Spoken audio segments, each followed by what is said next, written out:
Hi guys, welcome back to Face to Face. We are still on Ninjas with Feathers, one of the best books I've ever read. We're on chapter 14. Do you guys remember what it's called? The Commander. That's God. I think we're going to encounter him in this chapter. So if we can remember the last chapter 13 when Talia and Zoe are in the forest by the treehouse, and it was kind of a scary moment because Fearmonger was really present. Okay, so let's get right in. Chapter 14. I was blind. I was trapped in total darkness, surrounded by a forest of fear growing out of Talia's seed. I groped in the dark, brushing against branches that moved around wildly like angry snakes. I stepped back in disgust and fell to the ground. I clutched my chest to slow my pounding heart, but it was covered by the seed Fearmonger had placed on me. And it was growing. No. This couldn't be real. This couldn't be happening. I was standing on the path by my playhouse, just me and Talia. There were no evil fear forests, no demons, no angels. I shook my head. I had to believe angels were real, because if angels were real, then God was real. And he was my only hope right now. I realized that I was caught in a spiritual battle for Talia's heart, and I couldn't help her alone.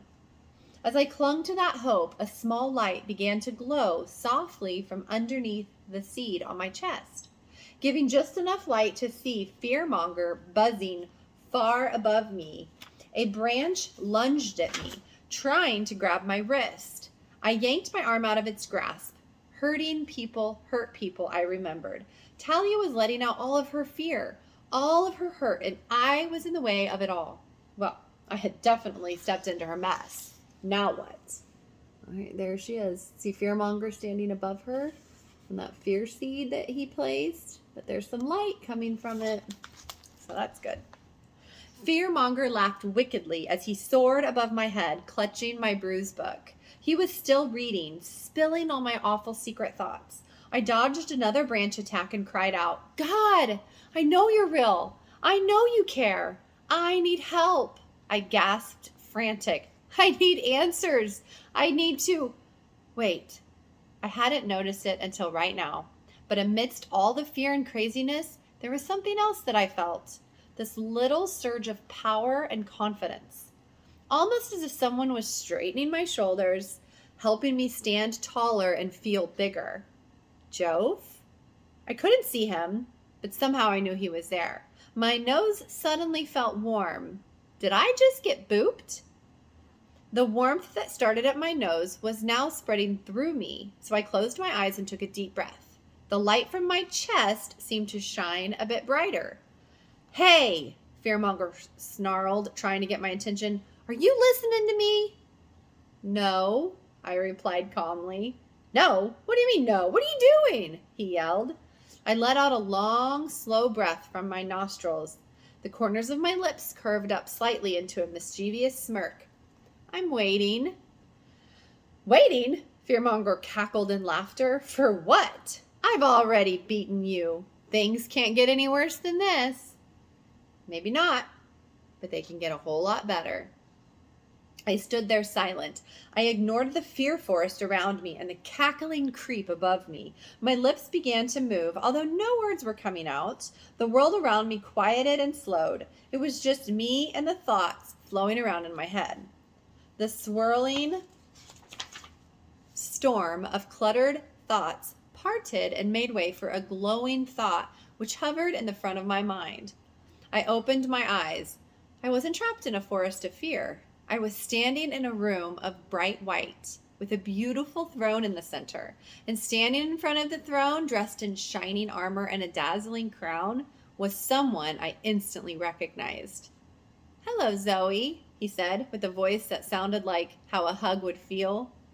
I was hoping you'd come here.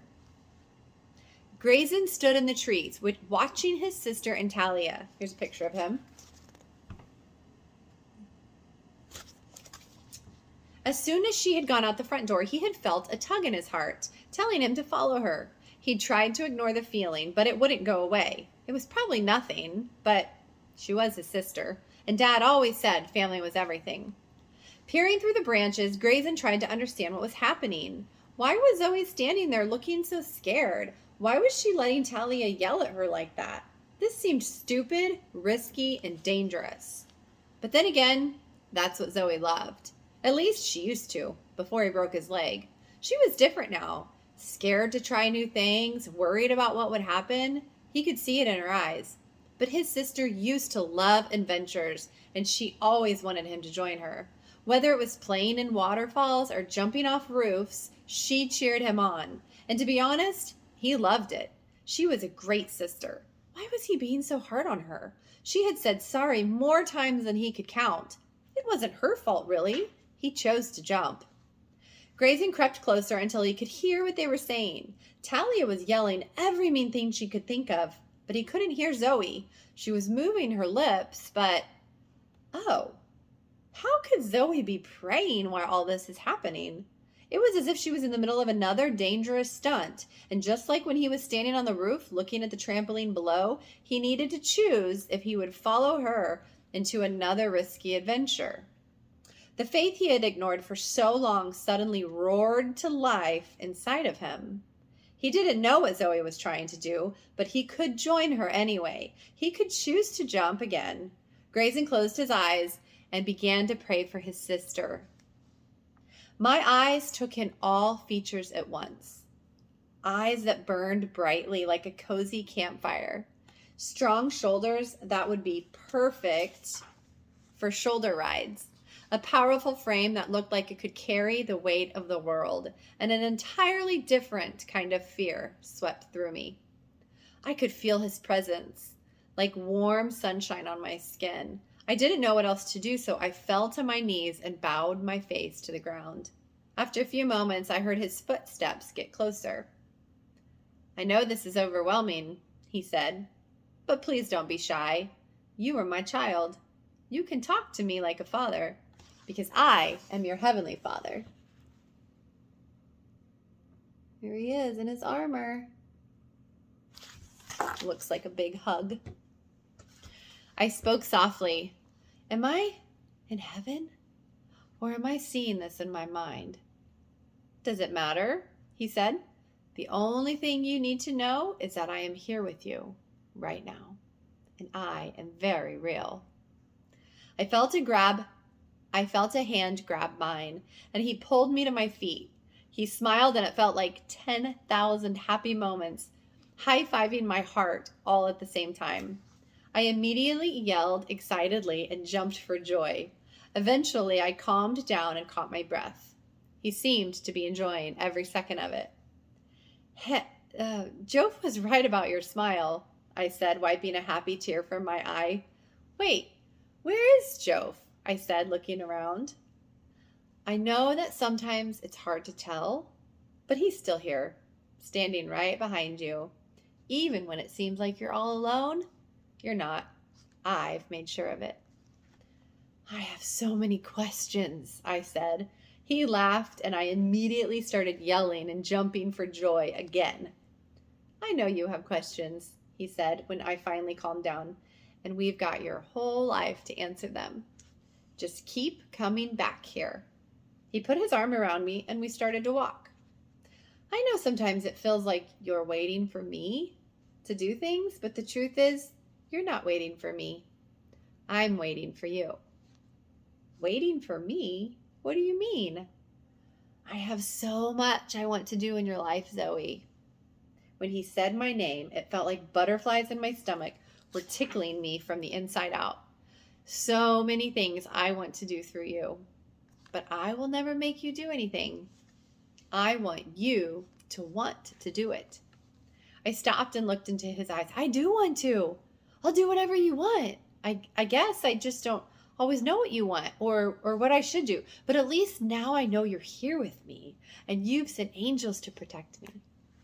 Absolutely. My angels are all around you. But do you want to know what's even cooler? I am in you. He touched me just above my heart in the same place that Fearmonger had poked me. Boop. Instantly, every worry and fear melted away as his love and power surged through me. I breathed in the biggest breath I'd ever taken in my life. You just booped me. He winked. Where do you think Joe Feel got that idea now? It's time to go, child. No, I begged desperately. I want to stay here with you. He gave me a soft smile. I need to spend time with the little girl that I love with all my heart. I know you love me. That's why I want to stay. I wasn't talking about you, he said. You weren't? Then, oh, you mean Talia, I said, understanding. Yes, I love her so much. She is so special to me. I looked at him and saw that he really, truly meant it. In his eyes, Talia was his perfect child. He saw her the way she was meant to be. Right then and there, I made a decision. If you love her, then I love her too. He nodded approvingly. Thank you for spending time with me, he said. Oh, thank you for spending time with me, I said. That's funny, he replied. I was just about to say the same thing to you. I took a deep breath and closed my eyes, ready to face whatever was waiting for me. Wait, he shouted. I opened my eyes, startled. Before I could ask what was happening, he scooped me up and gave me a big hug. I closed my eyes and squeezed him back, enjoying this special moment. I sighed dreamily. You're the best.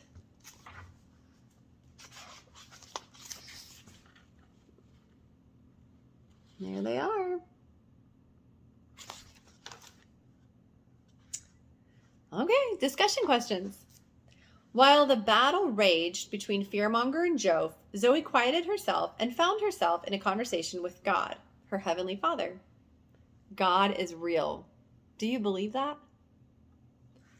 Wouldn't it be super cool to have a conversation like Zoe had with God? You can. Every day, all day. You can.